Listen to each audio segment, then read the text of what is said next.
નમસ્કાર, હું દિનેશ સિંધવ. વિશેષ ન્યૂઝમાં તમારું સ્વાગત છે. કિંજલ રબારી ના લગ્ન લઈને જે વિવાદ હતો, ચૌધરી સમાજના યુવક સાથે લગ્ન થાય છે, રબારી સમાજ નો વિરોધ અને અત્યાર સુધી જે કંઈ ઘટનાક્રમ છે એનાથી તમે વાકેફ છો. પણ છેલ્લે જે સમાચાર મળ્યા એ પ્રમાણે કિંજલ રબારી ઘરે પહોંચી ગયા છે. તો કિંજલ રબારી ઘરે કેવી રીતે પહોંચ્યા અને કિંજલ રબારીને ઘરે પહોંચાડવા માટે રબારી સમાજે જે કંઈ કર્યું એના માટે ઠાકરસિંહભાઈ રબારી આ એક ચહેરો અને નામ ચર્ચામાં આવ્યું. તો ઠાકરસિંહભાઈ મારી સાથે જોડાયા છે.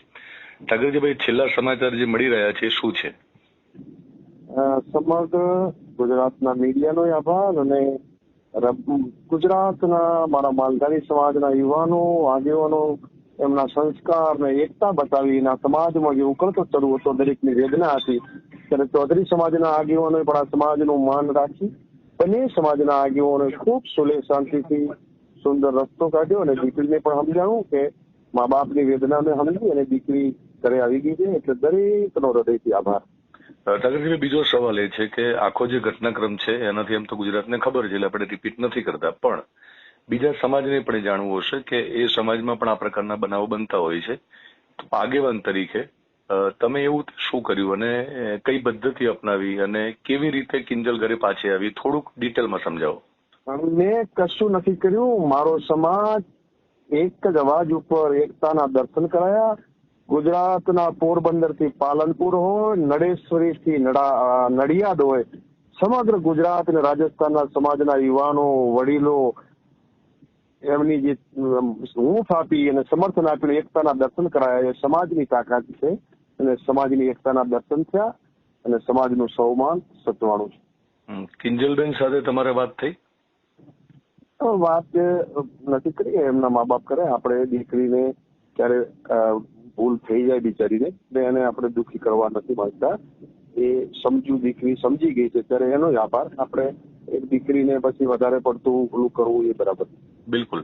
દીકરીને કઈ એવી વાત કરવામાં આવી કે જેને લઈને કિંજલ સમજી ગયા? એને એ પણ બધું સમજે છે. આ ગુજરાતના સમગ્ર રબારી માલધારી સમાજનો જે લાગણીઓની ચિંતા હતી એ પણ સમજી અને સમાજના ચૌધરી સમાજ માલધારી સમાજના આગેવાનો પરસ્પર એકબીજાની ઊંચી ભાવનાઓ હતી કે આપણે એકબીજા આપણી સમાજની દરેકની મર્યાદાઓ મુજબ વર્તે અને સમાજ ભાઈચારાથી રહે. એટલે સમાજના વડીલોએ જે સુલેહ શાંતિનો રસ્તો કાઢ્યો એ બદલ બંને સમાજના મોભીઓનો અને તમામ ગુજરાતના તમામ ચેનલોનો પણ ખૂબ દિલથી આભાર કે સમાજની સંસ્કૃતિ ટકી રહી, સમાજની ઉજળી પરંપરાઓ સચવાઈ રહે. એ બદલ આપ સૌનો.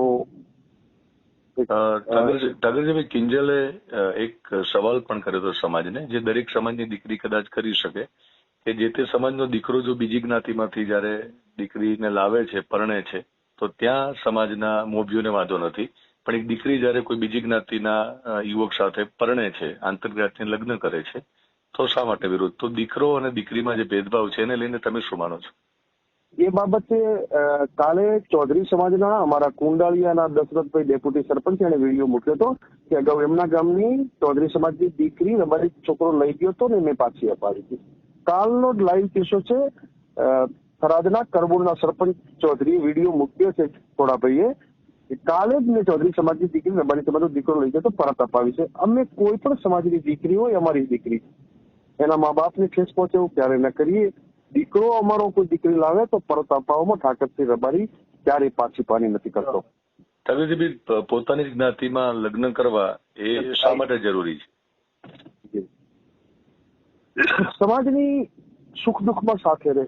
દીકરી દીકરાને અણબનાવ બને તો ત્યારે સમાજના પંચો ભેગા થઈને એનો રસ્તો કાઢે, છૂટાછેડા લેવા તો કરી શકે. પરંતુ કોઈ અમે પ્રેમના વિરોધી નથી, પરંતુ અત્યારે ગ્લેમરસ દુનિયામાં સોશિયલ મીડિયાના જમાનામાં વીઆઈપી આખું કલ્ચર બતાવે અને કોઈના ફાર્મ હાઉસો બતાવે, બીજાની સંપત્તિ બતાવે અને દીકરીઓ ભોળવાઈ જાય છે. વાસ્તવિકતા સમજીએ ત્યારે રાતા પાણીએ રોતી હોય છે દીકરીઓ, ખબર જ હોતી નથી. આ ખાલી સોશિયલ મીડિયાના જમાનામાં ઇમ્પ્રેસ કરી અને અફવાઓમાં દુનિયા આખી જણે એમની પાસે રજવાડી ઠાકર બતાવી.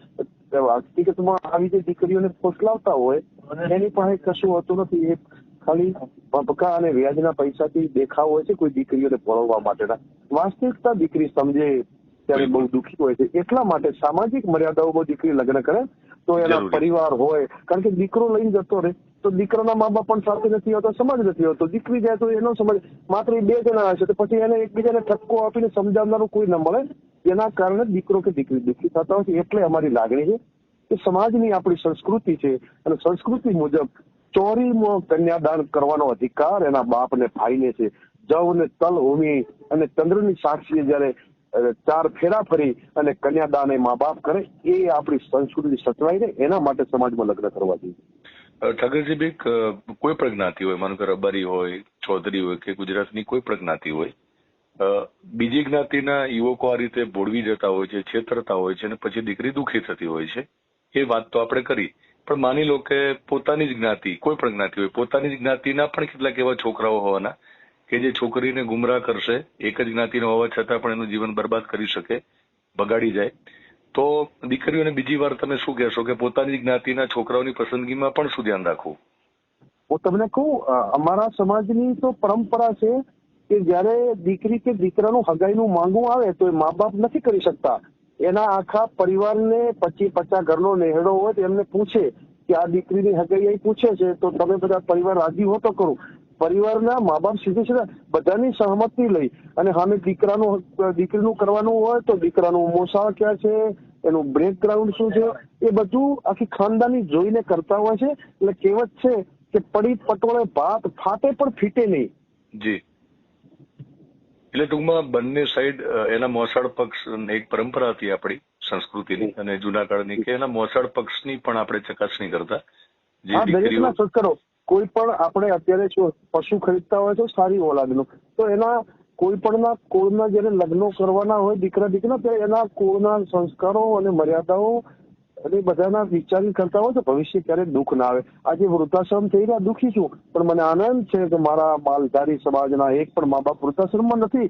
એ અમારા વડીલોના સંસ્કાર છે. આ સમાજની આન બાન શાન એ સંસ્કારોના કારણે અમારા માલધારી સમાજનો એક પણ વૃદ્ધાશ્રમમાં મા બાપ નથી. એ અમારા સંસ્કારો છે, અમારી પરંપરા છે.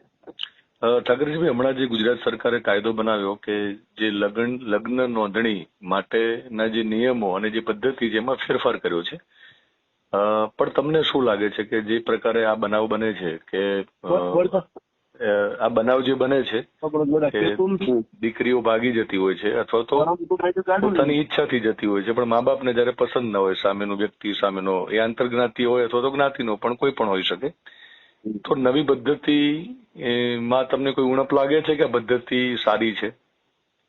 નવી પદ્ધતિ થોડાક અંશે સારી છે, પણ હજુ મને એમ લાગે છે કે જે જ્ઞાનીબેને માંગણી કરી હતી ને પાટીદાર સમાજે કરી હતી, એ માંગણી મુજબ જો બંધારણ બને તો એ મા બાપના તમામ હિસ્સામાં જો બાળકોનો હક હોય તો મા બાપને પણ બાળકોને ક્યાં લગ્ન કરાવવા છોકરો મા બાપનો પણ અધિકાર હોવો જોઈએ. અત્યારે જે ફેરફાર થયો એમાં કઈ ત્રુટી છે અને જે તમે કદાચ આમાં ફેસ કર્યો છે? પણ નોટિસ આપવા, મા બાપને ખાલી નોટિસ આપવાની છે, એવું ના હોવું જોઈએ. મા બાપની મંજૂરી સિવાય લગ્નો ન જ થવા જોઈએ, કારણ કે દરેક મા બાપ કોઈ પણ, તમે જ છો, તમે તમારા દીકરા દીકરીનો ક્યારે ખરાબ થાય, તમારું પેટ બળતું મારી દીકરી કઈ રીતે સુખી થાય, મારો દીકરો કઈ રીતે સુખી થાય.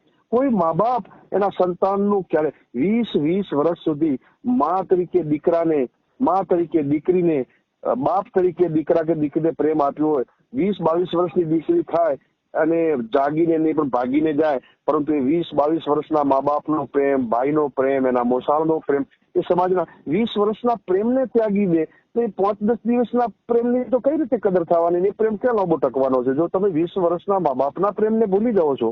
બિલકુલ. ઠાકરજીભાઈ, અંતિમ સવાલ કે કોઈ પણ સમાજ હોય, તમે તો ખાલી રબારી સમાજમાંથી છો એટલે સવાલ કરું છું, સાંભળનાર બીજા સમાજના આગેવાનો પણ હશે, કે દીકરીઓ માનીને ચાલો કે પોતાનું મનગમતું પાત્ર બીજી જ્ઞાતિમાં હોય અને માતા પિતાની મંજૂરી સાથે લગ્ન કરી શકે? મા બાપ રાજી હોય ને એમ લાગે કે મારી દીકરી દુઃખી નહીં થાય તો એમાં કોઈ ના હોઈ શકે, પરંતુ મા બાપને એમ લાગવું જોઈએ કે મારી દીકરી દુઃખી ના થાય. બિલકુલ. અને મા બાપને, હું તમને એ જ કહું છું કે મા બાપનો 20 વર્ષનો પ્રેમ, એ મા બાપના, જો તમારે આટલો પ્રેમ સંતાન તરીકે દીકરા દીકરીને આપ્યો તો મા બાપનો પણ વિશ્વાસ કેળવવો જોઈએ કે હું આ લગ્ન કરું છું, એમાં તમે જોઈ લો, મને ક્યાંય દુઃખ નહીં થાય, અને મા બાપને વિશ્વાસમાં લે તો અમને કોઈ વાંધો ન હોય. બિલકુલ. અને બીજું તમને એવું લાગે છે સમય સાથે કે દીકરીઓની જે અપેક્ષા હોય છે, માત્ર કિંજલની વાત નથી, દરેક સમાજની દીકરીની વાત કરું છું. એક આગેવાન તરીકે જવાબ આપશો તમે કે દીકરીએ પોતાના જ સમાજમાં લગ્ન કર્યા અને પછી પોતાના જ સમાજનો જે યુવક છે, જેનો પતિ બને છે, એ અલગ અલગ કારણોસર દીકરીને દુખી કરે તો સમાજના આગેવાનોએ એ વખતે દીકરીની મદદ માટે એક આખી વ્યવસ્થા ઉભી કરવાની તમને જરૂર લાગે છે, અથવા તો કરતા પણ હશો, પણ શું વધારે થવું જોઈએ? અમારા સમાજમાં એવી વ્યવસ્થા છે, દીકરી કે દીકરો ન્યાયના પક્ષમાં જ્યારે દીકરી દીકરાને અણબનાવ બને ત્યારે પંચો ભેગા થઈ અને ન્યાયના પક્ષમાં જેની પણ ભૂલ હોય એને સામાજિક નિયમો મુજબ દંડ કરવામાં આવે, સજા કરે અને ક્યારેય ભૂલ ના કરે. એના માટેની સખત જોગવાઈઓ અમારા સમાજમાં છે. જી ઠાકરજીભાઈ, થેન્ક યુ વેરી મચ. આ મુદ્દે તમે વાતચીત કરી છે.